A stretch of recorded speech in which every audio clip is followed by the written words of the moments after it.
வேதாகமத்தை அடிப்படையாக கொண்டு வேதாகமத்தில் கூறப்பட்டிருக்கிற ராஜ்யங்களின் அடிப்படையில், ராஜ்யங்களின் மூலமாக புதிய ஏற்பாட்டுக்குள்ளே நாம் நுழைய போகிறோம். மற்றொரு வார்த்தையிலே, ராஜ்யங்கள் அடிப்படையில் முக்கியமான வேதாகமத்திலே சொல்லப்பட்டிருக்கிற ராஜ்யங்கள் வாரியாக இயேசு கிறிஸ்துவினுடைய பிறப்பின் அந்த சம்பவத்துக்குள்ளாக நாம் செல்ல இருக்கிறோம். இந்த பகுதி மிகவும் கடினமான ஒரு பகுதி. புரிந்து கொள்ளுவதற்கு கொஞ்சம் சிரமமாக இருக்கும். நீங்கள் மிகவும் கவனிக்கணும். ஒரு திறந்த இருதயத்தை உங்களுக்குள்ளாக நீங்கள் உருவாக்கணும். சில ராஜ்யங்களுடைய பெயர்கள், அதனுடைய அர்த்தங்கள், அந்த ராஜ்யங்கள் எல்லாம் எப்படி தோன்றின மற்றும் அந்த ராஜ்யங்கள் அவைகளுக்கும் இஸ்ரவேலர்களுக்கும் அல்லது யூதர்களுக்கும் இடையுள்ள அந்த தொடர்பு, இவைகளை சம்பந்தப்படுத்தி தான் நான் இந்த இரண்டாவது செக்ஷனில் உங்களிடத்தில் பகிர்ந்து கொள்ள விருப்பப்படுகிறேன். வேதாகமத்திலே நாம் பார்க்கும் பொழுது முக்கியமாக 6 ராஜ்யங்களை குறித்து சொல்லப்பட்டிருக்கிறது. 6 ராஜ்யங்கள். அந்த 6 ராஜ்யங்களுடைய பெயரை உங்கள் முன்பாக வைத்துவிட்டு அந்த 6 ராஜ்யங்களுடைய அந்த வரலாறு, அந்த ராஜ்யம் எப்படி தோன்றின, அந்த ராஜ்யங்களுக்கும் யூதர்களுக்கும் என்னென்ன சம்பந்தம், இவர்களை குறித்து இந்த ராஜ்யங்களின் ரீதியிலே, அதாவது பொலிட்டிக்கல் வேர்ல்டு, அந்த அரசியல், அந்த உலகத்தின் வாயிலாக புதிய ஏற்பாட்டுக்குள், இயேசு கிறிஸ்துவினுடைய பிறப்புக்குள், அதை குறித்ததான ஒரு ஸ்டடியை நம்ம இந்த குறுகிய ஒரு 1.5 மணி நேரத்துக்குள்ளாக கற்றுக்கொள்ள போகிறோம். மிகவும் கருகலான ஒரு பகுதி. ஆனால் நீங்கள் கொஞ்சம் தெளிவாக இருந்தீங்கன்னு சொன்னால் இது உங்களுக்கு மிக மிக ஆசீர்வாதமாக இருக்கும். அநேக புத்தகங்களில் இது போல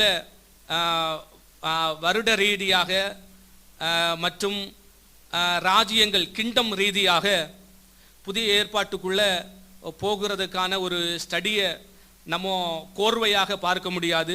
அதனால் இது மிக மிக முக்கியமான ஒரு வகுப்பு. 1வது ராஜ்யம் எழுதி கொள்ளுங்க. 1வது ராஜ்யம் எகிப்து ராஜ்யம்.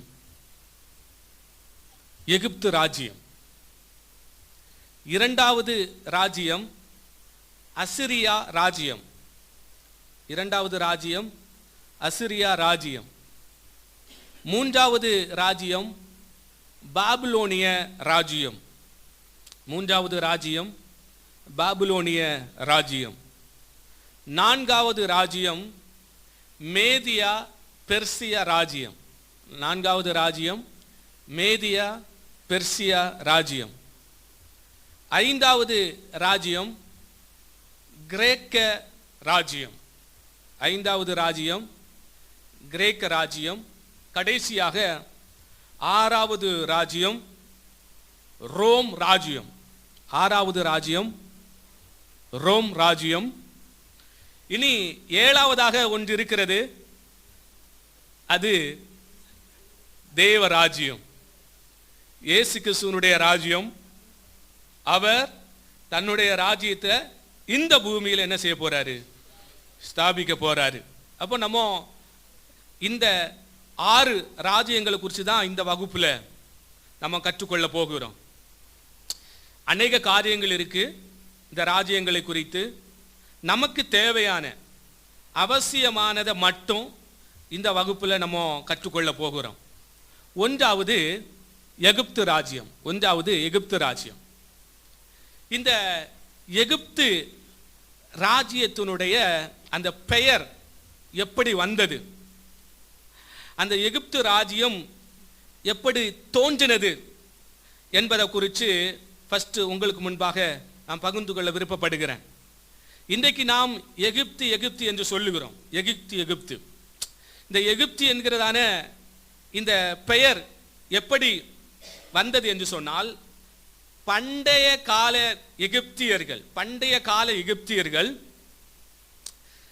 அவர்கள் தங்களுடைய நாட்டுக்கு வைத்திருந்த பெயர் என்ன பெயர் அப்படின்னு சொன்னா, கெமிட் என்கிறதான பெயர். கெமிட், KEMET, கெமிட், KEMET.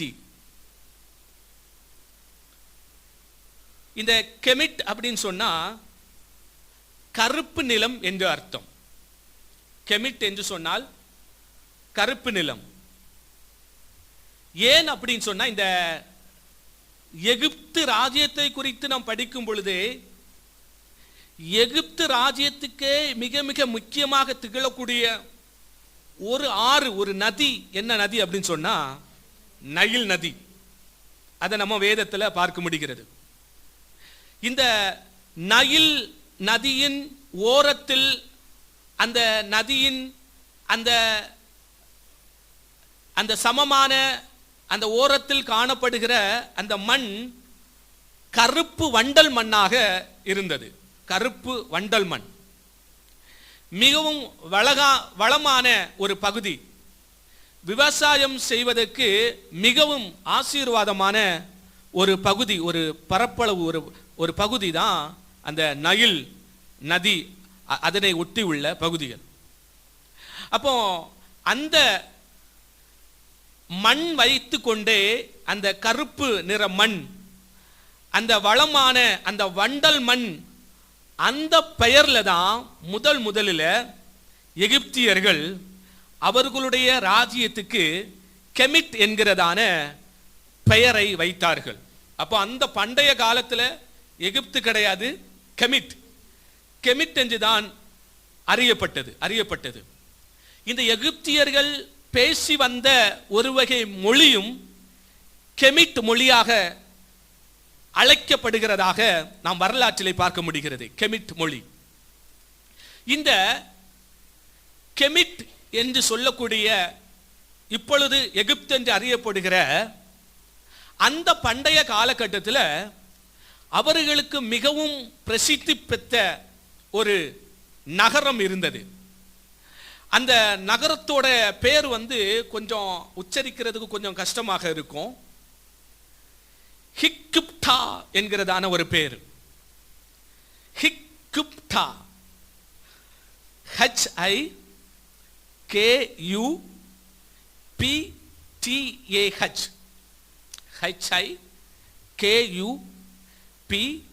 HIKUPTAH, ஹிக்குப்டா. அப்போ அந்த பண்டைய கால எகிப்து பகுதியிலே வாழ்ந்த மக்களுக்கு இந்த நகரம் என்பது மிக மிக முக்கியமான நகரம்.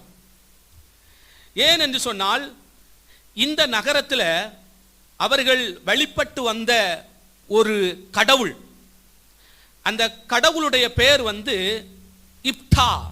அந்த கடவுளுடைய பெயர் இப்டா. அப்ப இந்த கடவுளுடைய பெயரை வைத்துதான் ஹிக்குப்டா என்கிறதான அந்த பெயரில் அந்த நகரம் அறியப்பட்டது.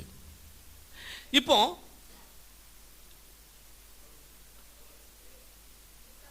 இப்டா, PTAH, இப்டா. ஆமா.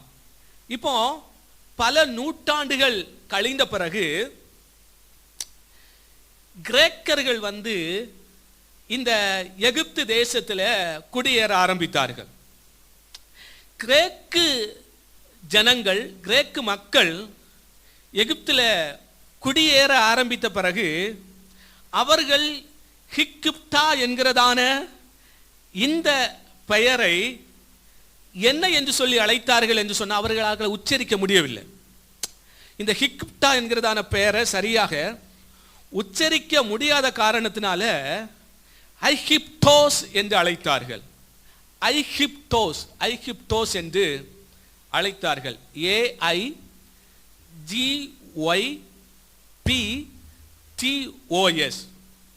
ஐகிப்டோஸ் என்று அழைத்தார்கள்.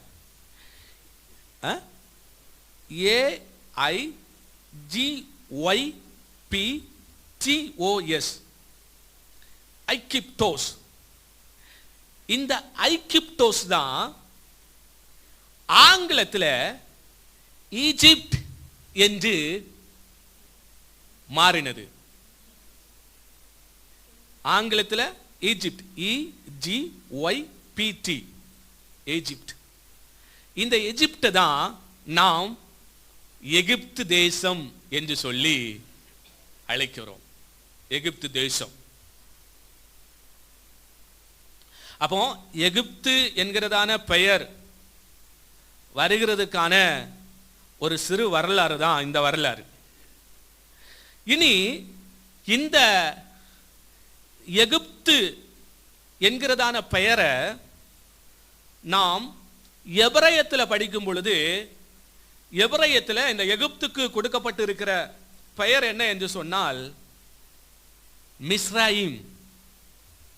மிஸ்ராயிம், MIZRAIM, மிஸ்ராயிம், MIZRAIM, மிஸ்ராயிம்.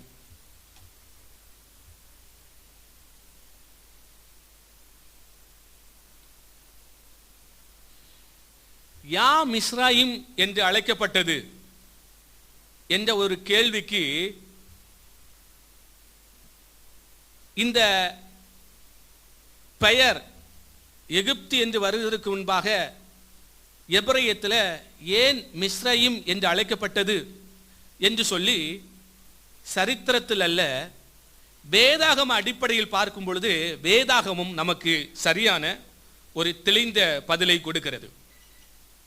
இந்த எகிப்துக்கு மிஸ்ராயிம் என்கிறதான பெயர் ஏன் வந்தது என்று சொல்லி நாம் வேதத்தில் படிக்க வேண்டும் என்று சொன்னால், உலக ராஜ்யங்களுக்கே, உலக இனங்களுக்கே அடித்தளமாக, துவக்கமாக அறியக்கூடிய அதிகாரமாக இருக்கிற ஆதியாகவும் 10வது அதிகாரத்துக்கு நேராக நம்ம சொல்லணும். இப்போ இந்த எகிப்தினுடைய துவக்கம், இந்த எகிப்து முற்காலத்திலே ஏன் மிஸ்ராம் என்று அழைக்கப்பட்டது என்பதை அறிந்து கொள்வதற்காக நான் சொல்ற அந்த வசனத்தை வேகமாக படிக்கணும். ஆதியாகவும் 10வது அதிகாரம் அதனுடைய 6வது வசனம். ஆதியாகவும் காமுடைய குமாரர் மிஸ்ராயிம். ஓகே, போதும். அங்க என்ன சொல்லப்பட்டிருக்கு? காமுடைய குமாரர் மிஸ்ராயிம். கூச விட்டுருங்க, இப்ப நமக்கு மிஸ்ராயிம் மட்டும் போதும். காமுடைய குமாரர். காம் யாரு? நோவாவுடைய மகன். அப்ப நோவாவுடைய மகன் காம், காமுனுடைய குமாரனுடைய பேரு மிஸ்ராயிம். மிஸ்ராயிம். இப்போ இந்த மிஸ்ராயிம், இந்த மிஸ்ராயிம், இந்த காமுனுடைய குமாரனாகிய இந்த மிஸ்ராயினுடைய பெயர், அதனுடைய அர்த்தம் என்ன என்று சொன்னால், அதனுடைய அர்த்தம் என்ன என்று சொன்னால் இரு நிலங்கள் என்று அர்த்தம். இரு நிலங்கள் அல்லது இரண்டு நிலங்கள் என்று அர்த்தம். இரண்டு நிலங்கள். எழுதிட்டீங்களா? இரு நிலங்கள், இரு நிலங்கள் இல்லை என்று சொன்னால் இரண்டு பகுதிகளை அடங்கி உள்ள நிலங்கள். புரியுதா? இப்போ இந்த பண்டைய கால எகிப்து இரண்டு பகுதிகளாக பிரிக்கப்பட்டிருந்தது. பண்டைய கால எகிப்து இரண்டு பகுதிகளாக பிரிக்கப்பட்டிருந்தது. மேல் பகுதி மேல் எகிப்து என்றும் அப்பர் எகிப்து என்றும், கீழ்ப்பகுதி லோவர் எகிப்து என்றும் இரு பகுதிகளாக பிரிக்கப்பட்டிருந்தது. அப்போ எகிப்து என்று சொன்னாலே இரு நிலங்கள். அப்போ மிஸ்ராம் என்று சொன்னால் இரண்டு நிலங்கள், இரு நிலங்கள். ஒன்று மேல் பகுதி, இரண்டாவது கீழ்ப்பகுதி. இப்போ இந்த நோவாவுனுடைய மகன் காமுனுடைய மகன் மிஸ்ராம். இந்த மிஸ்ராமுனுடைய வழித்தோன்றல்கள் குடிபெயர்ந்து குடி அமர்ந்த இடத்தோட பெயர்தான் எபிரேயத்தில் பிற்காலத்தில் மிஸ்ராயிம் என்று அழைக்கப்பட்டது. தெளிவாக நம்ம வேதத்தினுடைய வசனத்தை படிக்கிறோம், அப்போ உங்களுக்கு புரியும். இனி சீக்கிரமாக ஆதியாகமும் 10வது அதிகாரம் அதனுடைய 13, 14 வசனங்களை வாசிங்க. லூதிமையும் அனாமிமையும் லெகாபிமையும்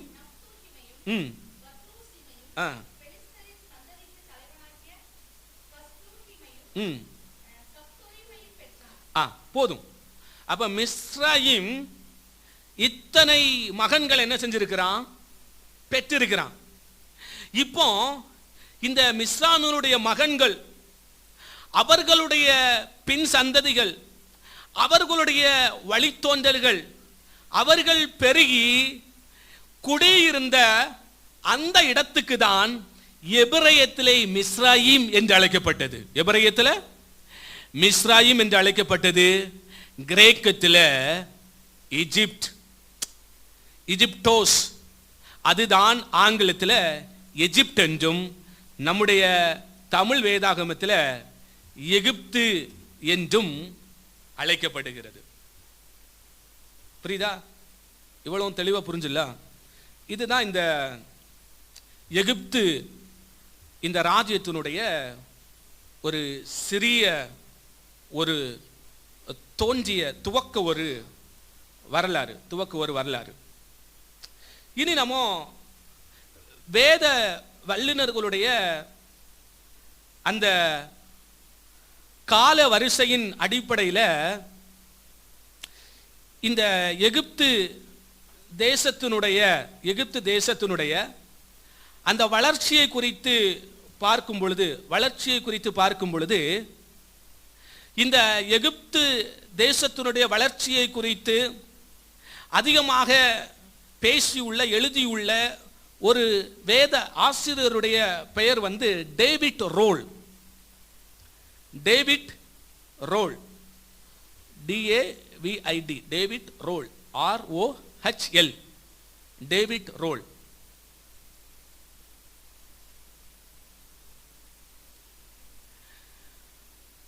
இவர் என்ன சொல்றாருன்னா,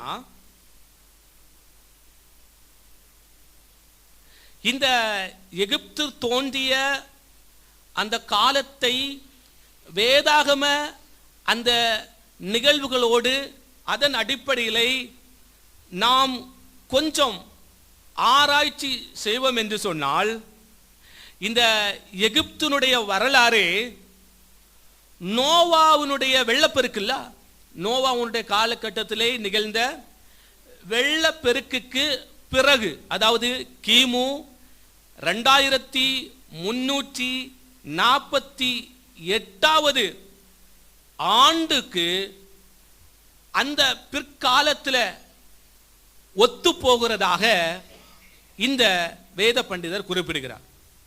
அதாவது இந்த எகிப்தினுடைய அந்த ஆரம்ப கால அந்த வளர்ச்சியை குறித்து டேவிட் ரோல் என்ன சொல்லுகிறார் அப்படின்னு சொன்னா, அதாவது உஷார் கால வரிசை என்று சொல்லி ஒரு கால வரிசை இருக்கிறது.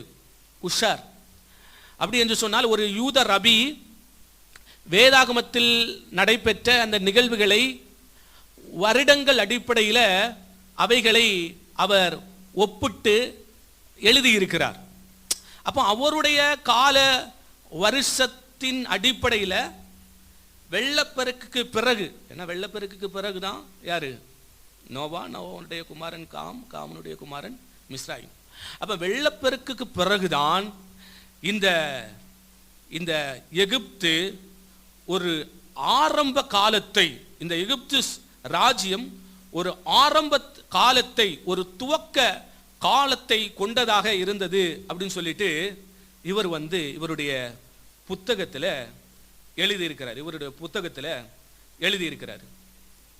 இனி நம்ம ரொம்ப டீட்டெயிலாக நமக்கு இதுக்குள்ளாக போக வேண்டாம், அது நமக்கு அவசியமற்றது. நமக்கு இப்போ வேதாகமத்தின் அடிப்படையில் ராஜ்யங்களை குறித்து வரிசை வாரியாக நம்ம கற்றுக்கொண்டு இருக்கிறோம். அதனால ரொம்ப அதுக்குள்ள அவங்க என்ன விவாதம் செய்கிறாங்க அதெல்லாம் நமக்கு தேவையில்லை.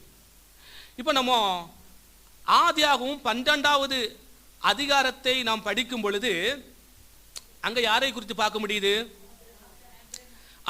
ஆபிரகாமை குறித்து பார்க்க முடிகிறது. ஆபிரகாமை குறித்து பார்க்க முடிகிறது. அப்ப இந்த ஆபிரகாமுடைய காலகட்டத்தில் நமக்கு தெளிவா தெரியும், இந்த எகிப்து ராஜ்யம் கொஞ்சம் வளர்ச்சி பெற்று அதனுடைய ஆதிக்கம் அதிகமாக உயர்ந்திருந்ததை பார்க்க முடிகிறது. ஏன் அப்படின்னு சொன்னா, ஆபிரகாம் எங்க போறாரு? எகிப்துக்கு போகிறாரு. அப்போ இந்த காலகட்டத்தை டேவிட் ரோல் என்ன சொல்றாருன்னு சொன்னா, இதுதான் ஒரு இயர்லி டைனாஸ்டிக் பீரியட் என்று சொல்லி அழைக்கிறார்.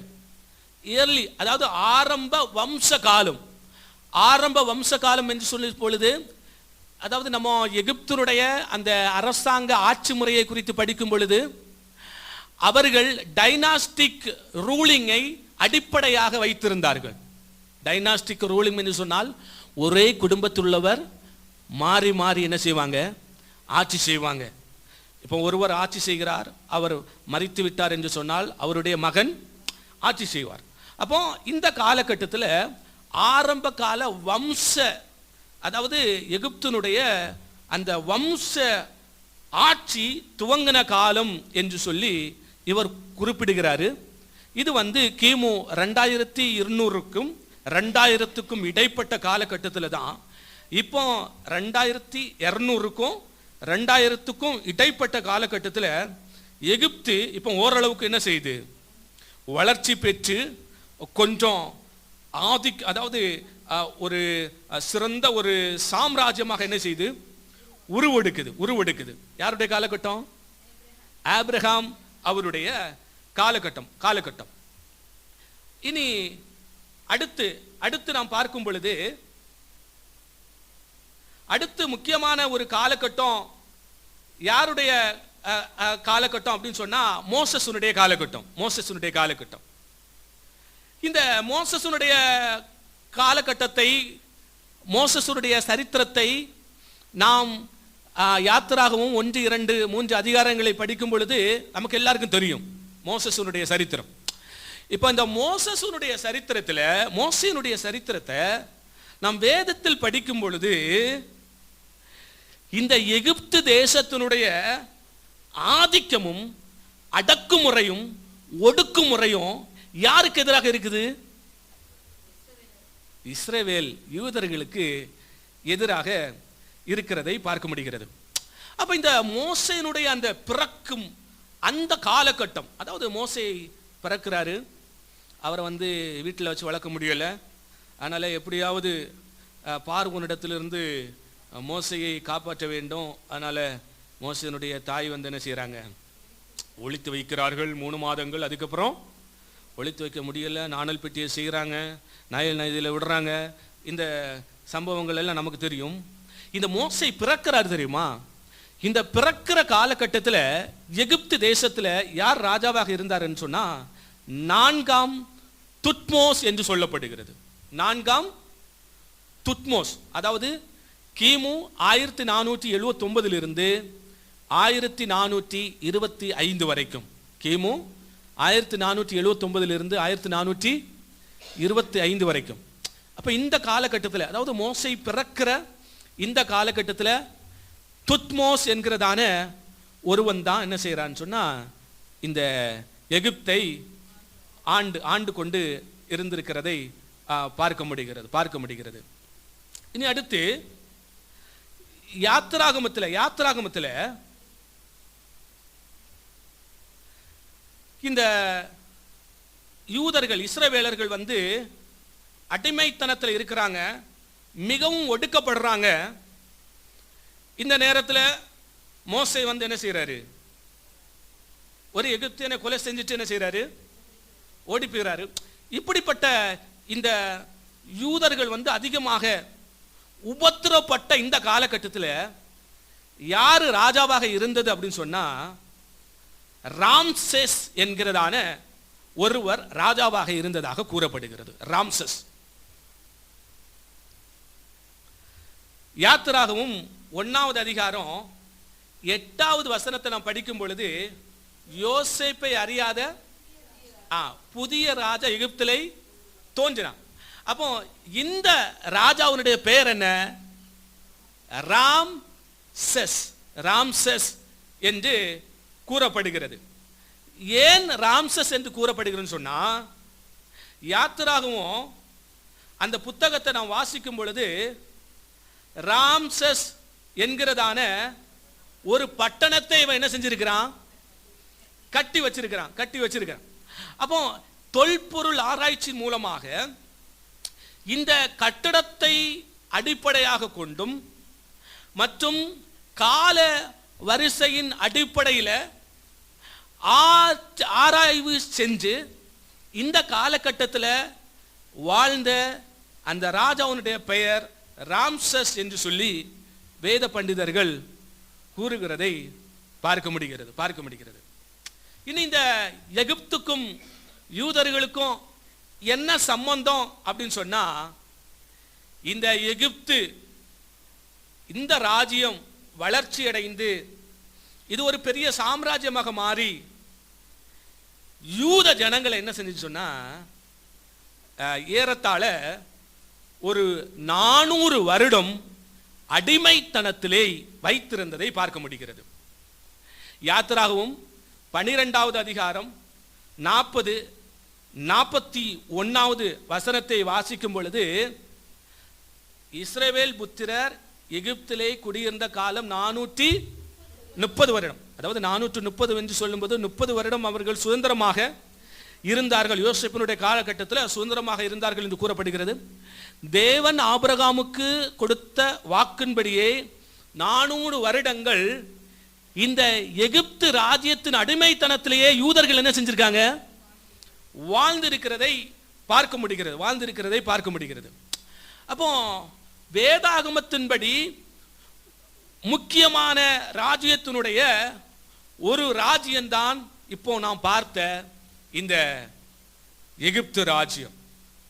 அப்ப இந்த எகிப்து ராஜ்யத்தின் கீழ் அடிமைத்தனத்தில் யூதர்கள் 400 வருடம் வாழ்ந்திருக்கிறார்கள். அடிமைத்தன வாழ்க்கை. இது முதலாவது ராஜ்யம்.